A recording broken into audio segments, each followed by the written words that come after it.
I'm hiding out upstairs in my closet because there's literal chaos happening downstairs in my house right now. But I wanted to pop in on our first day together and I wanted to tell you a quick story. So there was a businessman that lived in the 1900s and he started out with his business and was doing great.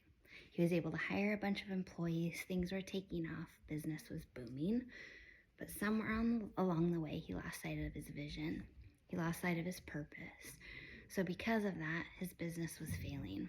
It got so bad, it got to the point where he was ready to declare bankruptcy and he was going to have to fire all of his employees. Now, those employees were depending on him to be on his A game. They needed him on his A game so they could be on their A game so they could provide for their families. But business got to the point where that wasn't an option anymore. So this man took a walk one night and he was about to throw in the towel to figure out how he was going to make all of that happen. Now, while on his walk, he ran into a man that could see that he was very troubled. So this man asked him to tell him his story. As the man listened, the man had empathy, and the man heard something in his voice and believed in him. So at the end of their conversation, the man wrote the struggling businessman a check. And he said, listen, I've been in the place where you've been in before, but I hear something in your voice and I know that you're capable of things and I know that you're a hard worker.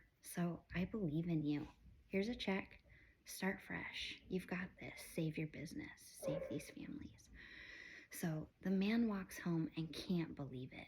Like he has no idea that, he had no idea that this was even possible. He's so excited. He gets home, he opens the check. It's $500,000. It's written by John D. Rockefeller. And remember, this is the early 1900s. Like, that is a huge lump of money. So all of a sudden, this man has this renewed passion, this renewed vision, this renewed belief in himself. So he sits down the next morning. His goal is to take the check to the bank immediately, but instead, he sits down and he makes his goals ladder. He makes a list for what he expects of his employees and where he expects his business to go. He makes a list of goals for himself. He writes down the things that he's capable of and that he knows that he can do and accomplish, and he moves forward from there. Well, he holds on to that check for a couple of days, and he realizes, you know what, this check is always going to be here.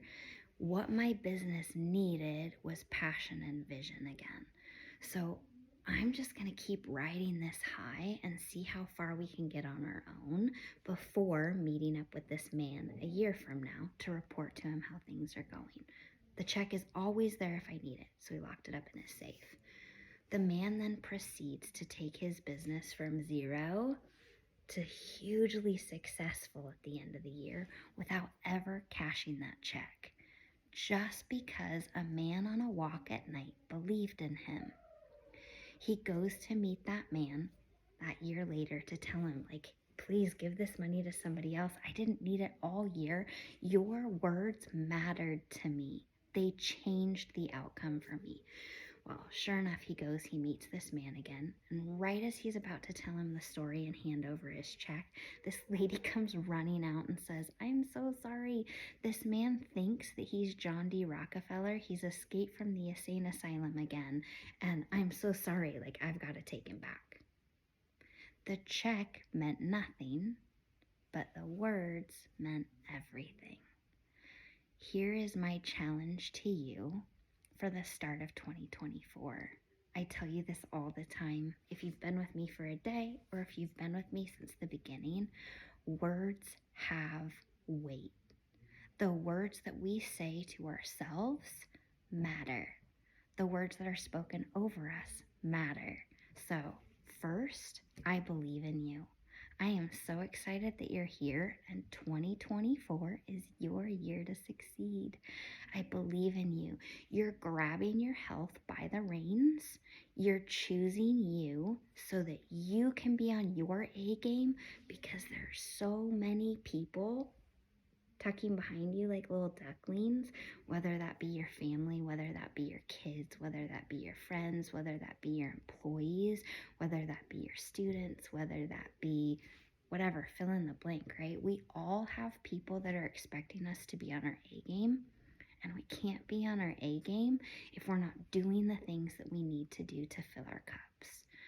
So I am so thankful that you're here. I'm really thankful that you are choosing you so that you can be on your A game, so that you can pour life into those people that are tucking in behind you. Because people are depending on you to be on your A game. So here's my encouragement to you for how to do that. One, I need you to tuck into the bod group. I know that some of you tell me that's not really my thing. Make it your thing in 2024. The more that we're together there, the more that we're present there, you guys, the more camaraderie we're going to feel, the more accountability that we're going to have, so that when you fall by the wayside, you've got a group of people that are like, wait a minute, where did she go? Here's a perfect example. There was a girl that was super plugged into our bod group last year, and life handed her some lemons, and she's been missing. And I had a chunk of girls text me and reach out and say, wait a minute, where's Div? I love her happy, encouraging posts. Where did she go? So when you have a community there that you've poured into, that you've invested into, there are going to be ladies there that keep you accountable, that make sure that you're doing okay, that make sure that you're keeping on, because somewhere along the way, your health is going to go bankrupt. Somewhere along the way, you're going to lack that motivation to keep going. Somewhere along the way, you're going to lose the willpower to press play first thing in the morning. We're there as your safety net. We're that check locked in that safety deposit box. We're that check locked into that safe. Check in often. Make sure that check is still there so that you can cash in on it when you need it. Next, do the hardest thing first. I know that some of you don't like to work out first thing in the morning. That's fine. Let's say that you're working out as soon as you get home from work. This applies either way. Do the hardest thing first. So for me, first thing in the morning, I press play on my workout. The reason that I do that is because I know me, and other things are going to get in the way if I don't do it first thing. Kathleen in our group does not like morning workouts. So as soon as she gets home from work, she presses play on her workout, so that cleaning the house, packing the lunches, tidying things up, getting ready for work the next day, all the things don't get in the way. So whether it be first thing in the morning or first thing when you walk in the door after work, do that hardest thing first. I'm sitting in my closet. Remember I told you this is my dresser. Right at the top of my dresser are my workout clothes. I've got them in piles. See them? And not pretty, but they're ready to go. They're ready to go because when I get up in the morning, I have it stacked, right? Like I get up, I have my full glass of water, 10 ounces. I put on my workout clothes. I go downstairs. I eat my workout snack, my pre-workout snack. I go in and I press play on my workout. So have it stack. Like get out your workout clothes. Put them in a place that you have to see them. I get up in the morning. I walk into my bathroom. My bathroom's over here. I walk into my bathroom. Like I have to see my workout clothes. They're sitting right there on the top of my dresser. So here's my encouragement to you. Words have weight. Say words to yourself this month, especially. Let's just take January, okay? Say words to yourself this month like, I've got this. I can do this. I believe in me. Kizzy believes in me. 2, tuck into the bod group. 3, have it stacked and do that hardest thing first, whether that's pressing play on your workout first thing in the morning or that's pressing play on your workout as soon as you get home from work. And last, pick a nutrition program. I am focusing hardcore on protein and veggies.